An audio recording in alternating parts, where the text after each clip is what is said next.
Hey, it's Tom from Audio Ordeal here, and today we're going to look at 4 types of plugins to enhance your mix. So this is a guide for beginners. It's probably going to be fairly basic if you already know your way around a DAW, and if you already know your effects. So bear that in mind with watching this video. So there's many types of plugins out there, and they all do very different things. Some of them combine different tasks, some of them are just single tasks, and all of them pretty much are designed to improve your music. Now, there is some exceptions to this. For example, distortions and bit crushes, they're actually designed to degrade your sound. So it's maybe better to say plugins are designed to enhance your music in the mixing stage. They're designed to add a certain effect to the sound, which allows your music to be closer to what you desire and what the final result should be. So I'm going to go through various types of plugins which you should use when you're mixing. There's no set rules, but these are plugins which are used in pretty much every mix out there, and they are used for very good reason. And I will try and keep this as basic as possible because I understand it is a beginner's topic. So, the very first thing we should look at is EQ. It's probably the most important mixing tool out there, and it can make a huge difference and transform a track from a muddy mess into something much cleaner. EQ works by boosting and cutting specific frequencies in a very controlled manner. Different EQs work in different ways, but all of them aim to reduce the frequencies which are messing up the track and boost the frequencies that enhance the sound. Unless you've got a pro studio, recording live sounds will always have noise, like low frequency rumble of air, traffic, electronic fans, whatever. Certainly if you're in just like a flat, if you're a bedroom producer, you've got noise from your neighbours, your windows might not be very good, so all sorts of noise can be interrupted, maybe even your flatmates from the kitchen. And EQ may be able to actually remove some of this noise by selecting the frequencies and reducing their volume, allowing you to have a much cleaner mix. One big use of EQ is to provide more headroom. So what is headroom? Well, it's the maximum amount of sound you have. If the track's too loud, it will distort, and low frequencies, for example, take up much more headroom than high frequencies, so it's important to take out them if they're not wanted or part of the sound. A good analogy for this is imagine filling up a bucket with various sized balls. There's some tennis balls, and they'd be like the low frequencies, and then there'd be marbles, which are the higher frequencies. If we can remove as much tennis balls as possible, the bucket will have a lot more room in it, and so you can allow many more marbles to fit in. But if you take out 5 tennis balls, you free up a lot of room. If you take out 5 marbles, it frees up a lot less space. And so this is a good example of how different frequencies take up headroom. The lowest frequencies take up the most headroom for their equivalent almost weighting in the sound. One really handy tip for EQs is to figure out the lowest frequency that an instrument can play. A guitar, for example, has a lowest frequency of maybe 60 Hz, and so you can EQ every frequency below that value, and you can just take it down or take it out altogether, because the guitar is not going to play any note lower than that, provided it is in standard tuning.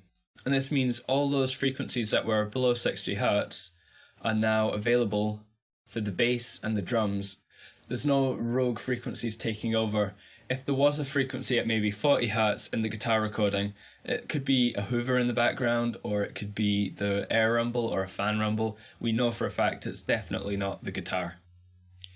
And so this is a really, really handy thing for mixing, and very, very easy to do with EQs. The other thing to do with an EQ is see which instruments lie in the same frequency range. So let's say we've got a singer and a piano, and if you play a note on the piano, there's a good chance you can match it with your voice, certainly if it's in the middle range. Now this can be a really big issue for mixing a track when you have frequencies in the same kind of range clashing and fighting for dominance. So what you can do is, if you want the singer to be more clear, you can boost their main frequencies, and on the piano, those same frequencies, you can cut them out a bit with the EQ. You can turn those frequencies down so the singer has a bit more dominance on those frequencies. While the piano, you can boost the ones around those frequencies, and so the piano is able to fill the space around the singer's voice while allowing room in those particular frequencies for the singer to cut through. And this is normally done by taking away only a few decibels. You're not looking to remove all those sounds altogether. It's just allowing a little touch, a little boost to one of those sounds so that that sound can take priority to the human ear. Okay, so what we're going to do, we're going to look at some really good free plugins, free EQ plugins, The first one is Lofticus, and it's a digital adaptation of an analog EQ. It's quite a simple interface. You can see exactly which frequencies you're boosting or taking away, and it's got different settings such as mastering, analog, and you can play about with what frequencies the high boost has. So it's a really good plugin, and it is of course free. We then have a really good one. This is one of my favorites, Variety of Sound Boot EQ Mark II, and this is a really, really powerful EQ. It's an equalizer, and it's also got a preamp simulator in it. It's a very, very good EQ for mixing and mastering, and you can actually also do it early in the mix as well if you're wanting to use it more as a preamp. It's got quite broad bands, so this is why it's maybe more ideal for mastering, where you're not looking to surgically EQ anything, but it is a really handy EQ, certainly for later stages where you wanted to make minor broad scale adjustments. And then finally, one of the best free equalizers out there is N6. This is by Raz Audio, and it's a paragraphic equalizer, and it states that it's a very high precision equalizer. So you can pick an EQ band, you can pick the gain, the frequency exactly, and then the Q, which is basically how broad the signal being boosted is. And it is just a very, very good EQ, very precise, and you can see exactly what you're boosting, and it is just a wonderful plugin to use if you want a free EQ. Okay, the next one we're going to get to is compression. So compressors are certainly one of the hardest to grasp in terms of audio effects, and a lot of people really struggle with compression as a concept to understand. It's certainly not as hard as it sounds once you get to know it, but that's of course an easy thing to say. So what it does, it looks at the volume of a sound, and if that volume is louder than a set value, it turns it down by a ratio. So that's difficult definition to decode, and it is certainly one of the hard ones to understand. But there's an easy way I explain to people, and that's imagine there's a person on a pogo stick with a net above their head, and if the person bounces higher than the net height, the net will stop them. And so imagine setting the height of the net is like setting the threshold of the compressor. If the net's really loose, the person will bounce, their head will hit the net, but they'll still go up a bit, maybe only limited slightly. But if the net's really tight across the ceiling, then they'll jump up, their head will hit the net, and they'll only be able to go so much. If you want the person to jump not quite as high as they were, you just lower the height of the net, and then you can change how loose or how tight the net was. And so this is basically the easiest way to understand a compressor. Another explanation for a compressor is imagine you're listening to a great track in your kitchen while your mum is making dinner. And you like your music loud, but your mum doesn't. She's a bit generous with you at the moment, so she'll let you have it a bit loud, but as soon as it goes too loud, she will turn it down. And then once the track gets a bit quieter, you realise you can get away with turning it back up again. This is very similar to a compressor, but on a much smaller scale. This is looking at every single peak, every single beat. If it's too loud, the compressor will turn it down, and once it gets back to a quiet enough volume, it will turn it back up again. And compressors allow you to control just how much you turn it down by, how long it's turned down for, and what volume is too much before the compressor then decides to turn it down. So one issue with compressors is the harder you drive a compressor, the more the audio is being crushed. The more the audio is being squashed, and it can sound very lifeless. Imagine hearing someone hammering on a wall where the sound or the volume of the impact of the hammer is the same volume as the echo. So it's just a constant noise all the way through. This is very similar to what compressors does. There's not an initial loud bang with a tail off. It just is constant volume the whole way through, and that's why compression can be very bad. It can ruin a track because there's no space in the mix. Everything's the exact same volume. Drums become lifeless because they're just a constant volume even in the gaps, and it's one of the things that's really ruined music, certainly in the past 20 years. There is a different case when we're talking about FM radio and even AM radio to an extent. even though that is dying out. And that is because you want the signal compressed as much, because even if you're in the hills driving with a weak signal, you still want it to be as loud as possible without cutting out. So that's one of the few applications of compression where you want to have it very hard compressed and squashed, because having a signal constantly is more important than having a high quality signal. So what does compression actually work on? Why do we use it? So firstly, it does sound really great on drums. It fattens them up, and it just it allows the volume to be a bit more even. You don't want to overdo it, of course, but it allows it to be more even. It also works on many vocal recordings. Now, my voice in this has some compression on it. That's just so when I talk quietly and when I talk loud, it's a bit more even, and you guys can hear me better. Certainly if you're listening on a phone or a device across the room, if I start trailing off and whispering, you can still hear me a bit better, as was demonstrated there. Now then, if a vocalist needs to be the centre of attention in a song, we don't want many of their quieter syllables to be lost in the mix, likewise with me talking. So compression can be used quite generously on vocals in music. Certainly if you've got a very dynamic singer, you don't want them to suddenly deafen you as the chorus hits. If you've got maybe metal, you don't want a scream to suddenly blow your eardrums out. And so you can be generous with compression there. And one interesting thing about compression is even though the quiet notes or the quiet words are the same volume or nearly the same volume as the loud ones, they still have the characteristics of a quiet word. So if you think about me saying something loudly and then me whispering something quietly, no matter how equal they are in volume, or even if I switch so the quiet one was louder and the loud one was quieter, you will still be able to tell from the amount of breath and everything which one was the whisper and which one was shouted. And so compression doesn't conceal the natural characteristics of sound, it only deals with the dynamics and the volume. So there are several different types of compression. I like to categorize them into 5 types. You've got your normal compression, your parallel compression, you've got multiband compression, limiting, and then sidechain compression. So I'm going to go a bit into each of these, and I'm not going to make it too long, but it's really handy to know a bit about all the different ones, and these are terms which you'll most likely come across quite a bit as you produce music more and more. So what I call normal compression is just the simple, you put a compressor on, you set its values, and then everything's working. You set the ratio, the threshold, and maybe attack and release, and it's the simplest compression to use, and it's a good quick fix. It tames the peaks on a single track or maybe glues a mix bus together, but it is fairly limited. And so it's one to use when you're starting off with to get a grasp of compression, but there are much more detailed and intricate ways to use a compressor which allow you to get a much better sound. So going on to my favourite type of compression, this is parallel compression.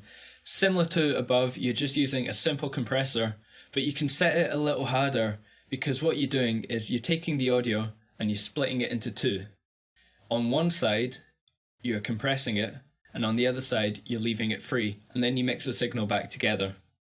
And so what this allows is you can compress it really hard without any of the negative aspects of compressing it really hard, because you're mixing the dry signal back in. So it allows you to get a really narrow dynamic range sound for the benefits of that, and then the maximum dynamic range sound uncompressed, and then you blend them together at a ratio that you like, that you've determined is good. So quite often 50-50 ratio or thereabouts is quite good, and it allows you to have the characteristics of both and the benefits of both without some of the detriments of each. So parallel compression is really important, and it's used a lot on drums, it's also used on vocals, and it keeps everything quite fat sounding, and it allows a really nice sound without you brickwalling the signal. Another name for parallel compression is New York compression, so you will find either or, they both mean the same thing. Okay, so multiband compression works like normal compression, but it compresses different frequencies differently. Many multiband compressors are simply 3 compressors with the signal split into low frequency, mid frequency and high frequency, and they're each being sent to a different compression setting, and then they're obviously mixed back together. Multiband compression works very well for mix buses where certain frequency bands need to be treated differently, and it's also a really good tool for synth design where you can use it aggressively to bring out certain frequencies. One of the great uses of multiband compression is if you've got a de-esser that isn't working. De-essing is the s sound in your voice, can be quite harsh depending on the microphone, the vocalist, or even the instrument. And so you can actually compress very narrow frequencies with this to help solve the issue.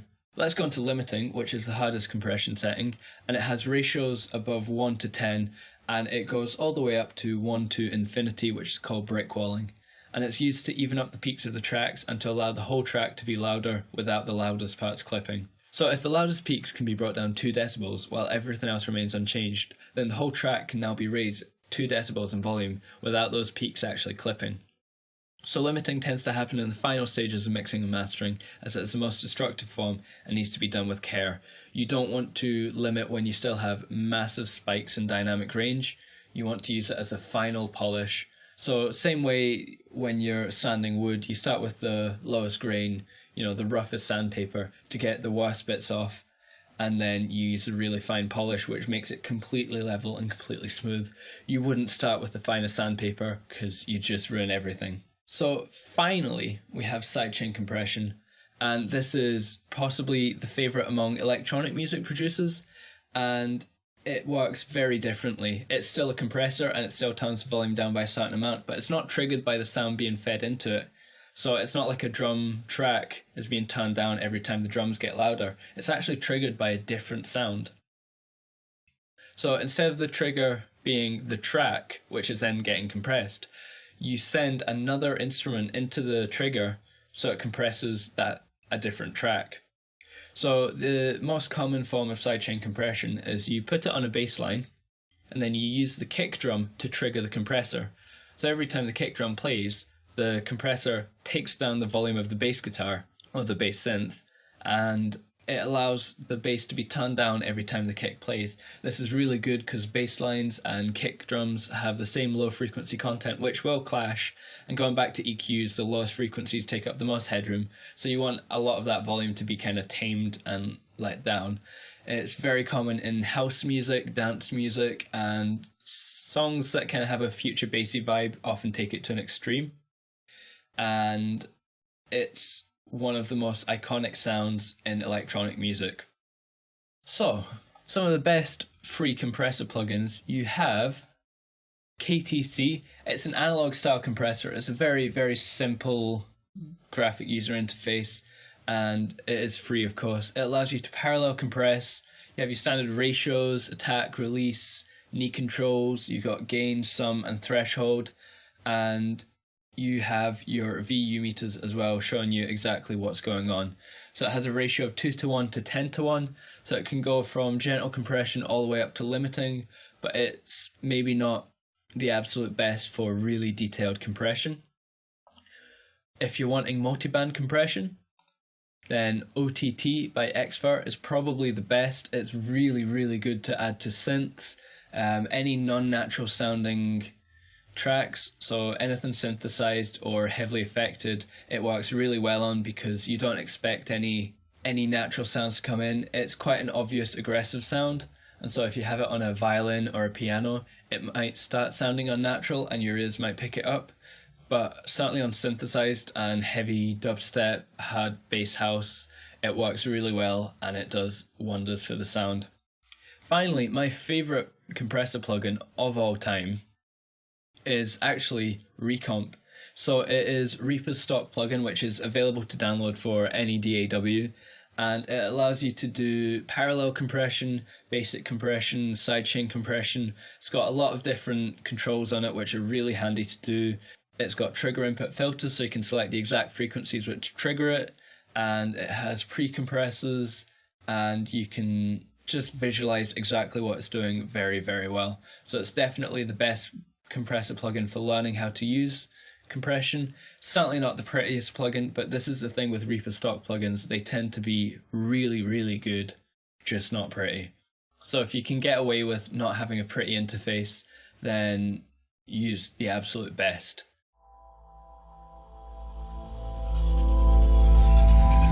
So saturation, I mentioned this a bit at the start. Saturation doesn't necessarily improve the sound. What it does is it degrades the sound, but it can be very, very enjoyable to listen to. So it's the willing destruction of audio, and the way to think about it is a guitar going into an amp and distorting into those really tasty rock sounds. Saturation works, that is saturation.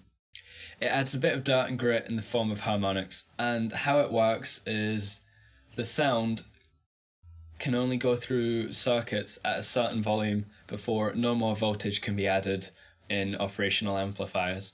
And at that point, the wave, no matter what shape it is, will sit at that maximum value until it drops down again, which squares off the top waveform and means there's a lot of high frequency harmonics in it.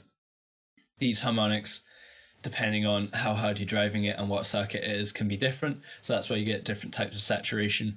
But saturation tends to, at its lowest levels, sound really nice and warm, and it's used a lot on microphone preamps and guitar amps and everything, and it can make it sound really, really good.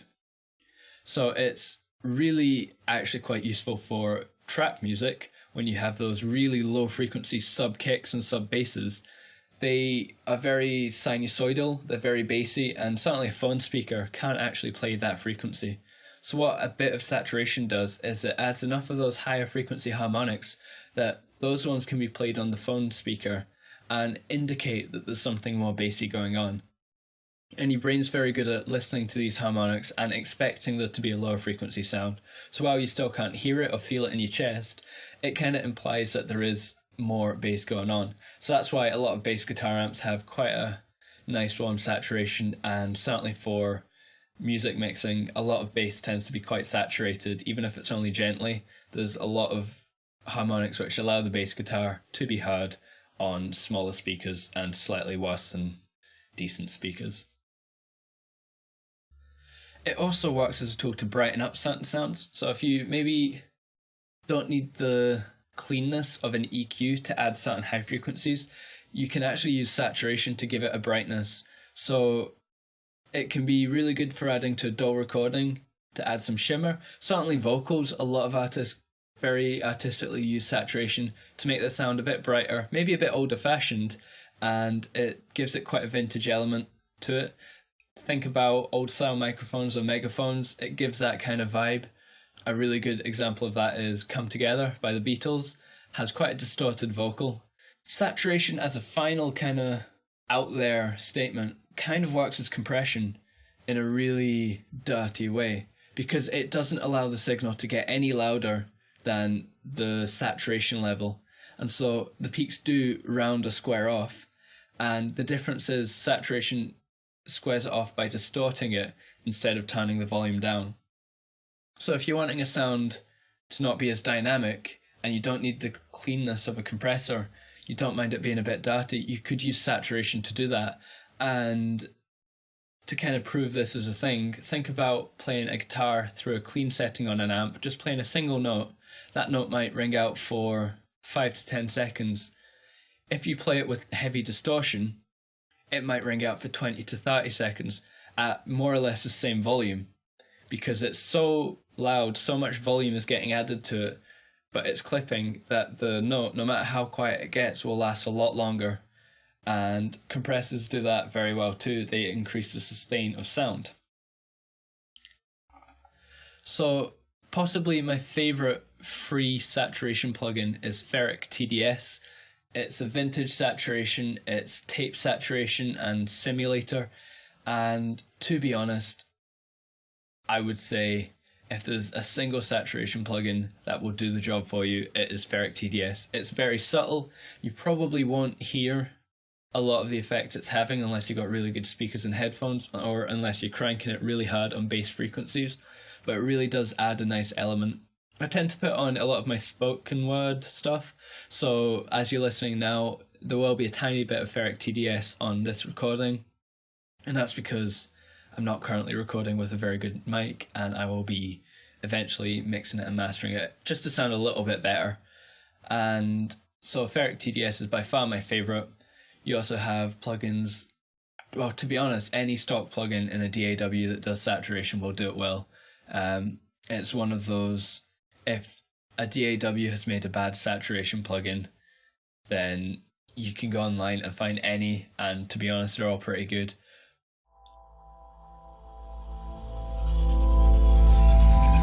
So let's get on to the most awesome one. This is Reverb.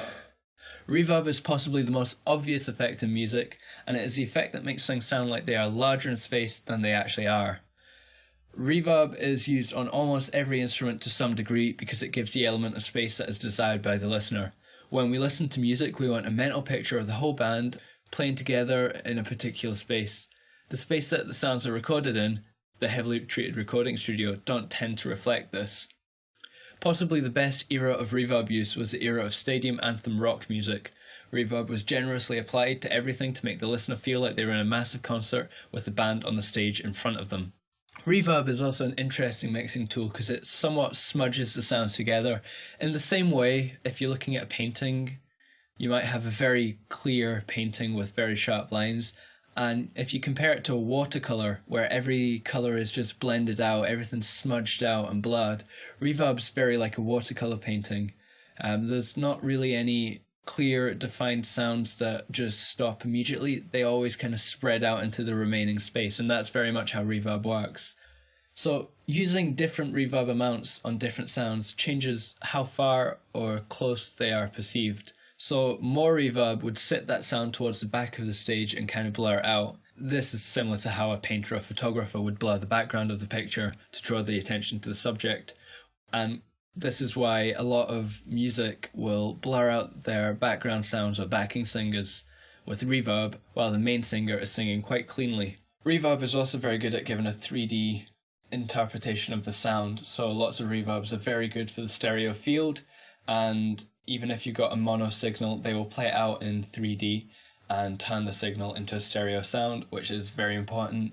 It makes your music a lot more immersive, and it can be used to great effect and immersion of the listener.